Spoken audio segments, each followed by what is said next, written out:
Welcome to the Filmmaker Mixer Podcast, the podcast by filmmakers for filmmakers. This episode is sponsored by Gemini Crown Tech, software for all of your production needs. Stay tuned for more information later in the show. Hello, everybody. This is the Filmmaker Mixer Podcast, and today, as always, we're going behind the scenes with the creative minds that shape the stories that we love. Today, we're diving into the epic world of Lord of the Rings, The War of Rohirrim, with two incredible guests. We have composer Stephen Gallagher and score mixer Mark Willsher. These guys are bringing Middle-earth to life through sound and music, so guys, welcome. Thank you so much, Jeff. It's a pleasure to be here. Let's start with you, Stephen. What's your background? How did you get the bug to be in the movie business? Jeff, I didn't really think about film and music as a possible career. Really? No, music I was really kind of excited by when I was say from 11 onwards. I got obsessed with synthesizers, these mysterious looking boxes that I saw on music videos in the 80s making crazy sounds. I got really interested in them. When I went to high school, they had a synthesizer, but you could only use it if you studied music. So I started studying music, learned how to program the synthesizer, got exposed to some later 20th century music, which made me very excited about the idea of writing music. Then I went to university to study composition. My lecturer at the time was a guy called Jack Boddy, and he'd written what was one of my favorite soundtracks for a New Zealand film called The Vigil. Oh, nice. And at the same time, right across from the music school where I was studying was the theater and film department. And I had a crush on a girl who was at the theater and film department. It happens. It happens. It happens. And in an effort to get to know her, I offered my services to write the music for her upcoming theater production. That's smooth. Thank you. Well, what it did was sort of open my eyes to the potential of music being part of something else, part of a story experience. And the people that she introduced me to and that we got to work and collaborate with were excited about the same kind of things that I was excited about. And it was just such an amazing experience. And going on to do a lot more sort of theater from there really kicked me into thinking about music serving a story or serving a narrative or serving an experience. That's really how that kind of came about. And at the time I was in a band, and I met another musician who had just left his band, and they were sort of a fairly well-known band in New Zealand called the Muttonbirds. His name was David Long, and he was starting to compose for TV, and he kindly and patiently took me on as his assistant. Oh, nice. And that's how I sort of my journey began, so to speak. Interesting. Mark, what about you? Well, mine is completely different, although similar in that I never sort of anticipated getting involved in film. I thought when I was younger, I thought I wanted to play in an orchestra. I got involved in production when I was in college. By the time I finished college, I was no longer playing and was just producing and engineering. But at that point, I still just wanted to make records. And it was a very fortuitous point in time where someone gave a call to the studio that I did quite a bit of work at, and wanted someone with a very odd combination of skills in the late 90s, which was lots of experience in classical production, but understood the technologies involved in film and used Pro Tools, which was not something that anyone in classical used then. Not that very many people today do still, but back then it was even rarer. And anyway, so the studio was like, we only know one person. And that was me, and that was I got involved in, that was for a film project. And then after that, I just kind of found that I had a pretty good instinct for the storytelling side of things, and then it just kind of continued. And I still do a fair amount of just records, but the majority of my work is film. Well, I'm also curious, Mark. As I was saying before we started recording, we have a lot of young filmmakers, who listen to the show. what distinguishes the score mixer from the composer? Oh, well, I mean, a lot, I suppose. If you think about, say, a record, it would really be like the difference between the songwriter and their engineer who Oh, records, okay. mixes the music. So in this case, it's really about mixing.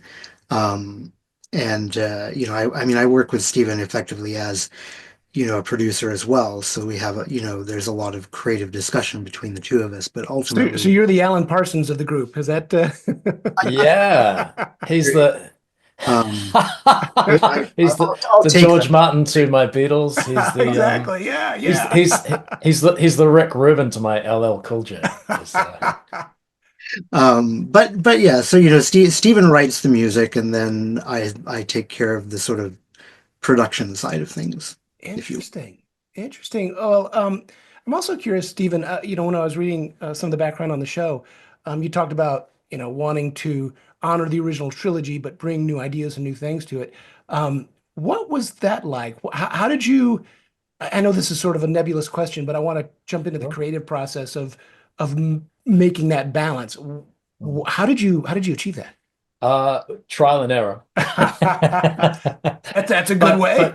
well, no, it's one way. Yeah, it's one way. Well, fundamentally, Jeff, it's a great question, and I think the first and foremost thought we had was we need to serve the film that we are working on. We need to Right. serve the vision of the director Kenji Kamiyama-san. So when we look at his work and we look at what we're seeing on screen, we see a design language, series of environments that are familiar to us and probably to anyone who's familiar with the original Lord of the Rings trilogy films. So there's a familiarity there. And within the environments, there's a familiar culture, the Rohan people, and there's a storyline and a series of characters that we need to serve. So the way that we started this was thinking, okay, there's a lot of things that we know. There are some tenets about the storytelling style, the characters, the environment. There's tenets about the musical language that were well established in the original trilogy. So we're not starting from a blank page. Right. And that was a huge privilege. Really, it's how do we help tell the story of this film using the tenets of the musical language that were established, sort of masterfully by Howard Shore in the original trilogy. But how do we make it bespoke so it speaks to the world that we're seeing? It speaks to the way the camera moves, it speaks to the way that the characters interact with each other, and also suits what we're seeing, the visual language of anime that we're seeing.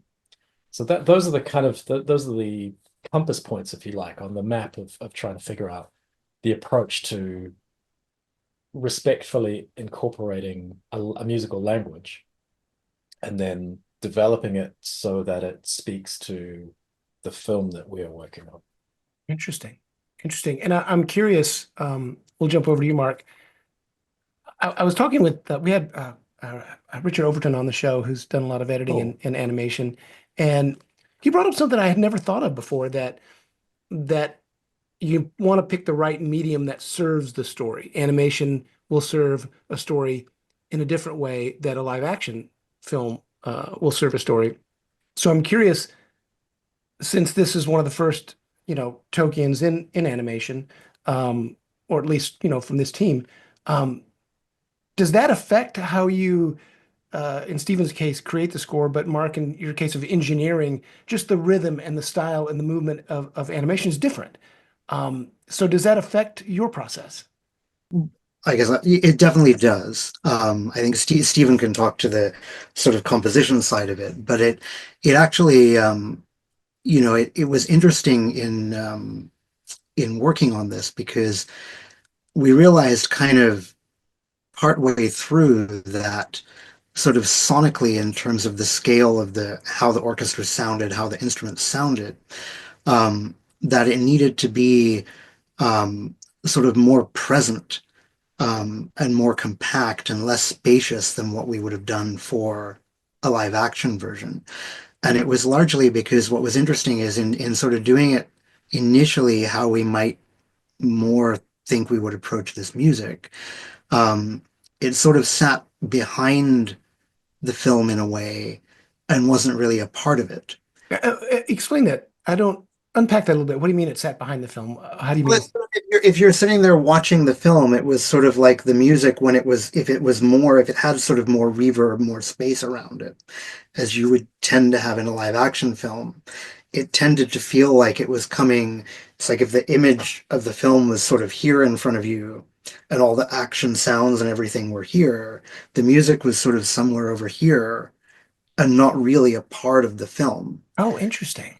And I think part of it with the animation, there's much less, there is certainly in the sort of anime style, there's much less depth to the images, much less depth of field than there would be in live action, especially in the sort of big outdoor stuff.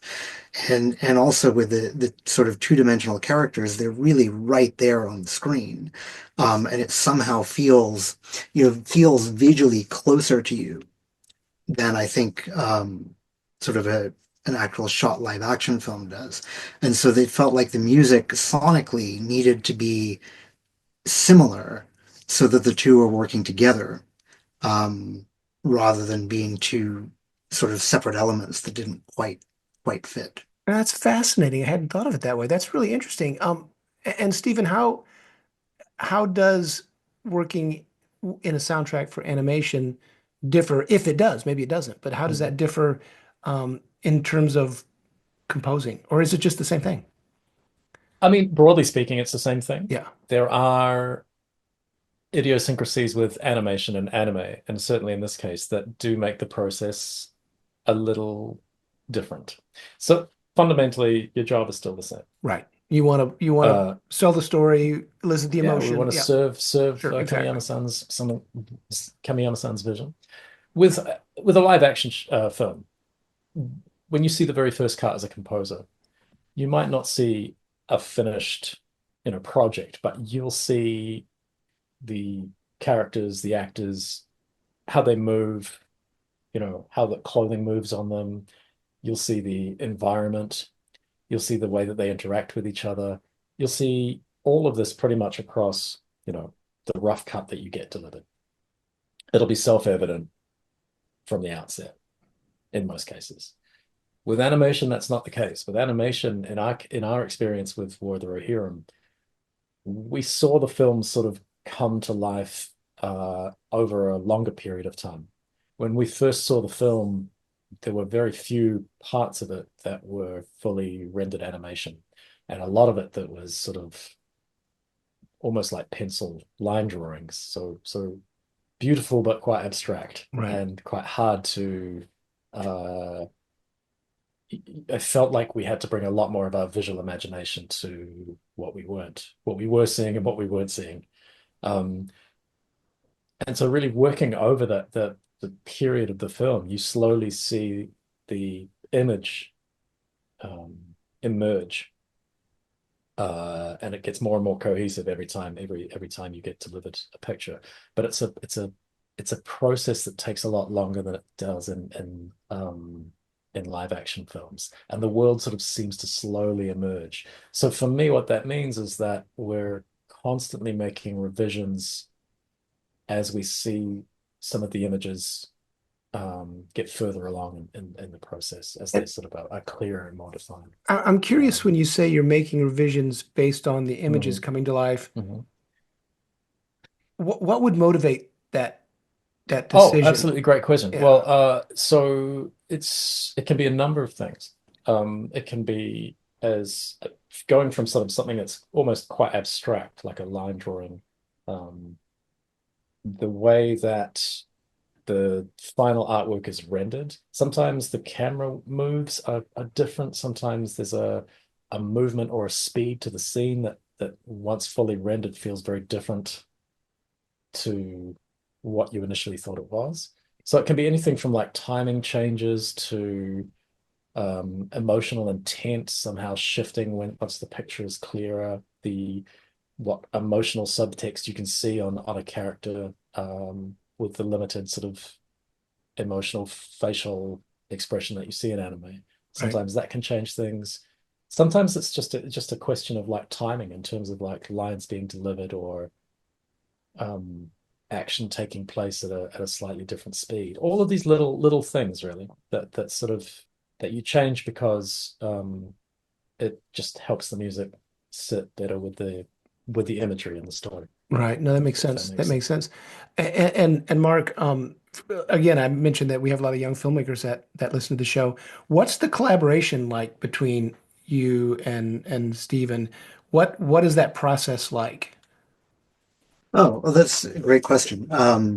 It's we're in kind of a unique position because in Stephen is in Wellington, New Zealand, and I'm in London in the UK. So we're sort of 11, 12 hours apart. Um, and what that means is we'll sort of we'll discuss the script and the basic elements of what the music, like in this case, it was clear from the beginning that obviously that this was set in sort of the same world as Peter Jackson's films, and that it needed to feel like that, to some degree. And obviously, like things like having Rohan, we knew we were going to use the Rohan theme. So these are all things we kind of discussed early on. And then Stephen will go and start, he'll get ideas and he'll start writing stuff. And then sort of at the end of his day, he'll just send me wherever he's gotten to, which might be like the first 30 seconds of something. It might be an entire something. It might be, might be just piano on its own, whatever he's been working on, he'll send over. And then during my day, I can, listen to it and give, feedback on it based on what we've discussed. And so we kind of have this back and forth. And when he gets up the next morning, he sees what I think about it, and and continues going from there. And we kind of go around like that. And sometimes, my involvement, Stevens is much more intense when he's writing because he's got to be writing every day. For me, that sort of the amount of time I'm spending on it waxes and wanes. So some days it might simply be giving, being someone to bounce ideas off of. But then as we get further along, he might send me a bunch of tracks over that he's been working on, and I'll start mixing them. We'll see how stuff fits together, how it's all working with the picture. And and then when we get to the point when we're both happy, then we'll send the stuff through to the director and see, hopefully it's we get a positive result. And if not, we, keep revising. And and it kind of continues that way even when we're recording, because we'll both kind of, when the orchestrator goes over the stuff, we'll both look at the scores and kind of convene on what we think is, if we think there are problems or things that need to change. In the sessions, we kind of effectively both produce them. So we'll make it, like in this case, which was pretty common actually for most of the Middle Earth films. We made a lot of changes while we were recording. Oh, Um, interesting. and And what motivates that in the recording session? Well, a lot of it was what kind of the stuff Stephen was talking about as the picture's gotten further along. So a lot of the time we might have got sort of a new version of the picture a week, 2 weeks before we're recording it. And the cut itself may not be different, the story may not be different, but the picture may be much, much further along. And then as we're actually hearing the players playing everything live and it's coming together, um, we'll find that stuff perhaps isn't working quite as well as we thought it would, and And so this is during the recording session. yeah. Mhm. That's interesting. That sounds like it would be fun, the ebb and flow of creating, Yeah. little nuances here and there. That's interesting. Well, it's nice when you have, I mean, in an ideal world, you want to go in where everything's on the page and the players Mm. play it and it's what you expect and you're happy. But it's, when you've got, really great players, it's nice to be able to be like, yeah, this isn't quite what, and so, you make changes, and sometimes it's small changes, sometimes it's big changes. Right. In this case, it was a little more challenging than, because we were striping everything in sections. So we recorded the strings on their own. Then we recorded the woodwinds on top of that, and then the brass and so on. And so that was a little hard as we were making changes, because when we're making changes to the strings, we're sort of having to imagine what that's going to mean for the rest of the sections that we haven't yet recorded, and what's going to need to change in those parts to reflect what we've done. So fortunately, we had a great team working with us that was with super diligent notes. So every time we went along, we knew exactly what we'd sort of changed in the past. And but it was definitely a very, very fluid process. Interesting. And even through in the mixing, when this is when we got to the mixing, there were times when we would I mean, not a lot, but we would sometimes rearrange things or take bits out or add something, cut something from somewhere else and add it in that we felt was, It's needed. better. Because as it's sort of all coming together, and the picture's changing, and getting updated and looking better, you get different ideas. And they're not radically different, but different ways to make it just that little bit more fit better. And we want to Interesting. stay flexible through the entire process to continually make sure the film and the score is the best that we can possibly make it. Right. Right. Makes sense. Makes sense. Well, before we wrap up, for people who want to follow your careers, are you guys out there on social media or any of those things where people can know what you're up to? We are. We are. Well, we have our separate social media pages. If you just type in Stephen Gallagher Music, you'll find me on most social media. With Mark Willsher, if you type in pin3hot, you'll find him on most social media. And if you type in Scorecraft UK, you'll find our new venture, Scorecraft, which is our it's like we formed a band. It's our new venture that Oh, is nice. basically which we kicked off, and it's basically an excuse for us to work together. How long you guys been working together? What is it? 12 years? 12, 20. I met you in 2012. It's 2012. Yeah. That's crazy. Well, good. It's great to work with people you enjoy working with and hanging out Oh, with and creating with. Yeah. absolutely. It's a privilege, and it's the best. So yeah, Scorecraft. Mark, do you want to talk a little bit more about it? But basically, it's a venture we've put together to continue working together, writing music for film, TV, interactive media. Well, as the new venture And progresses, you should jump on the show again. We can chat about that. That love sounds to, exciting. love to that show. Yeah, Cool. thank you so much. Thanks for having us. Sure. Well, Stephen and Mark, it's been a pleasure chatting with you. Don't hang up. I'm going to stop the recording here. I just want Okay, to give you a proper thank you in a second here, but I enjoyed it. It was fun.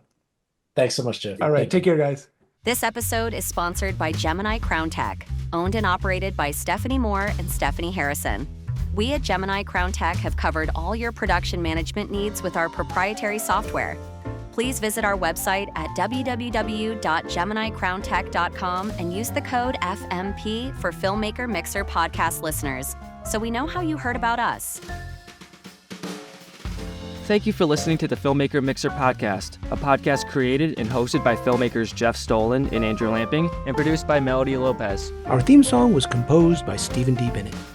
Make sure to follow or subscribe on whatever platform you're listening to us on, and stay tuned for future episodes.